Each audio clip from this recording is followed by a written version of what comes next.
এক ইহুদি কিশোর বিশ্ব ইসলামের খেদমত করতে, ইহুদি ছেলে আমার নবীর খেদমত করতো। তারা ছিল নবীর প্রতিবেশী। তো অনেকদিন হয় ইহুদি ছেলেটা আসে না। বিশ্বনবী খোঁজ দিলেন, ঘটনা কি? একটা ইহুদি ছেলে না আমার খেদমতে আসতো, ছেলেটা কই? খোঁজ নিয়ে জানলেন ছেলেটা অসুস্থ। বিশ্ব ইসলাম ওই ইহুদির বাড়িতে চলে গেলেন ওই ছেলেটাকে দেখা করার জন্য, ভিজিট করার জন্য। সুবহানাল্লাহ পড়বেন না? গেলেন, যে দেখে ইহুদি ছেলেটা মুমূর্ষ, জান জান যায় যায় ভাব, বিছানায় পড়ে আছে, তার বাবা দাঁড়ানো।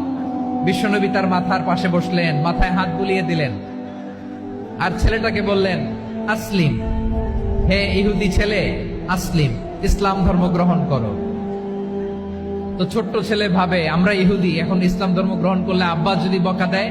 ফানাযারা ইলা ওয়াজহি আবি, ছেলেটা তার বাবার চেহারার দিকে তাকালো, দেখে আব্বা কি কয়।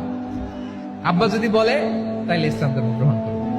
ইহুদি ছেলেটা তার বাবার দিকে যখন তাকালো,